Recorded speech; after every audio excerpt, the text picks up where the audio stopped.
雕像能有什么杀伤力？没有。但日本政府用实际行动告诉全世界有，而且很大，大到他们不惜对7个国家挨个施压，就为了一件事儿，别让慰安妇雕像立起来。6月24日，中国外交部发言人郭家坤在例行记者会上说了句分量极重的话：累累恶行，铁证如山，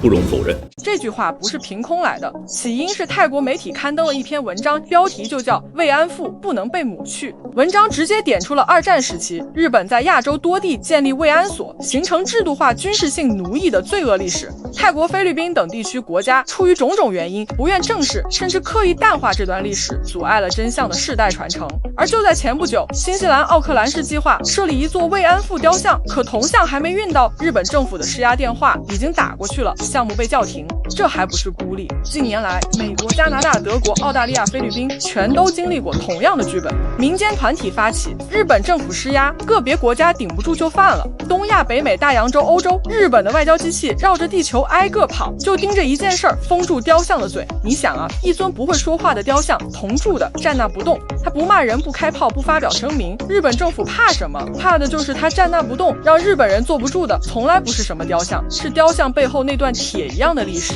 2战期间，日军在亚洲各地建立了大量慰安所，受害者据估计超过20万人，来自中国、朝鲜半岛、东南亚、荷兰等多个国家和地区。这不是个别士兵的失控行为，是日本军国主义政府系统性组织、制度性运作的国家犯罪机器。强征慰安妇是日本军国主义对外侵略扩张期间犯下的严重反人类罪行，这可不是中国一家之言。联合国人权理事会、妇女和女童歧视问题工作组等多个人权特别机制已经联合向日本政府发送指控函，严重关切日本剥夺慰安妇受害者寻求真相和赔偿的权利。2026年2月11日，外交部发言人林健在记者会上披露，中国等慰安妇受害者所在国纷纷响应特别机制要求，提供了知识性材料和评论，已在联合国人权高专办网站发布。16位联合国人权专家发表联合新闻稿，呼吁日本正式道歉、充分赔偿，并在教科书中保护相关历史记录。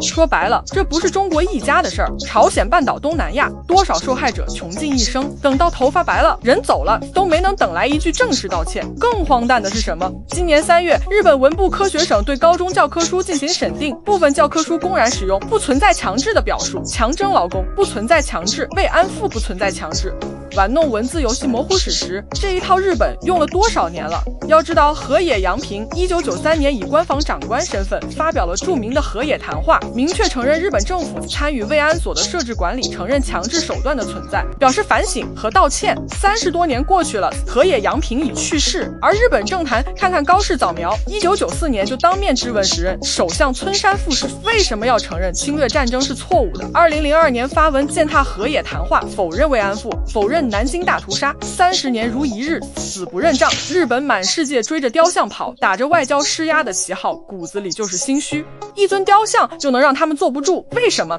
因为雕像立在哪儿，历史的眼睛就盯在哪儿。教科书可以篡改，文件可以销毁，但一座铜像站在奥克兰的街头，每一个路过的人都会问一句：这是什么？然后真相就传出去了。郭家坤在记者会上还提到一个关键信息，联合国消除对妇女歧视委员会敦促菲律宾将慰安妇问题纳入主流教育。国际社会的态度越来越明确，这不是亚洲的区域纠纷，而是全人类对反人类罪行的共同审判。我们敦促日本执政当局正视侵略历史，真诚认罪谢罪，停止掩盖真相，压制正义之声，停止在军事化的逆流妄动。历史是最好的清醒剂。日本可以叫停奥克兰的项目，但叫不停全世界的记忆，可以篡改教科书，但改不了受害者身上的伤痕，可以在国际上四处施压，但压不住千千万万人的声音。各受害国更应树立正确的2战史观，守护历史真相，防止悲剧重演。说到底，日本是个连自己历史都不敢面对的国家，你让世界怎么相信他会走和平的道路？铁证如山，不容否认，这是底线，不是套话。